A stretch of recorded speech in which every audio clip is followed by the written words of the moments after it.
എന്തുകൊണ്ടായിരിക്കാം ആമയിലെ സോളമനെയും ലൂയി പാപ്പനെയും കുമരംഗിരിയും ഒക്കെ നമ്മൾ ഇപ്പോഴും ഓർത്തിരിക്കുന്നത്? വെനീസിലെ വ്യാപാരിയിലെ മമ്മൂക്കയുടെ കഥാപാത്രത്തെയും ആ വെനീസിലെ വ്യാപാരിയിലെ സിനിമയിലെ ഒട്ടുമിക്ക കാഴ്ചകളും നമ്മുടെ മനസ്സിൽ ഇപ്പോഴും ആഴത്തിൽ പതിയാനുള്ള പ്രധാനപ്പെട്ട പങ്ക് വഹിച്ചിട്ടുള്ളത് കാവാലം എന്ന ഈ കൊച്ചു ഗ്രാമമാണ്. കുട്ടനാട് എന്ന് പറയുമ്പോൾ തന്നെ സിനിമകളിൽ ഏറ്റവും ആദ്യം നമുക്ക് ഓർമ്മ വരുന്നത് ഈ ഒരു കൊച്ചു ഗ്രാമവും ഇവിടുത്തെ കുറേ സ്ഥലങ്ങളും തന്നെയായിരിക്കും. മുരുക്കൻ്റെ ബിൽഡിങ്ങും മുരുക്കൻ തറവാടും അതുപോലെ തന്നെ വെനീസിലെ വ്യാപാരിയിൽ സലീം കുമാർ ഏട്ടൻ വന്നിറങ്ങുന്ന ആ പേർഷ്യന്നൊക്കെ വന്നിറങ്ങുന്ന ആദ്യത്തെ സ്പോട്ടായത്. ഇവിടെ വന്ന് ഇറങ്ങുമ്പോഴാണ് നിങ്ങളുടെ ബാക്കിലുള്ള ആ കടയിൽ വെച്ച് ആളുകൾ കമലഹാസൻ എന്തേ പേർഷ്യന്ന് വന്നേ എന്ന് പറഞ്ഞ്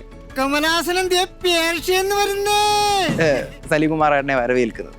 നമ്മുടെ തൊട്ട് ഇപ്പുറത്ത് കാണുന്ന ഒരു ചെറിയൊരു സ്ഥലമുണ്ട്. ഇവിടെ നിന്നുകൊണ്ടാണ് വെനീസിലെ വ്യാപാരിയിൽ മമ്മൂക്ക സ്വന്തമായിട്ടൊരു ഹൗസ് ബോട്ട് തുടങ്ങിയിട്ട് അത് കുറച്ച് ഈ കെട്ടിടത്തിൻ്റെ മുകളിൽ നിന്നാണ് ഇപ്പുറത്ത് നിൽക്കുന്ന ചായക്കടയിലുള്ള ജുവലുമായിട്ട് സംസാരിക്കുന്നത്, അല്ലെങ്കിൽ ഒരു സംഭാഷണം പോലെ കാണിക്കുന്നത്.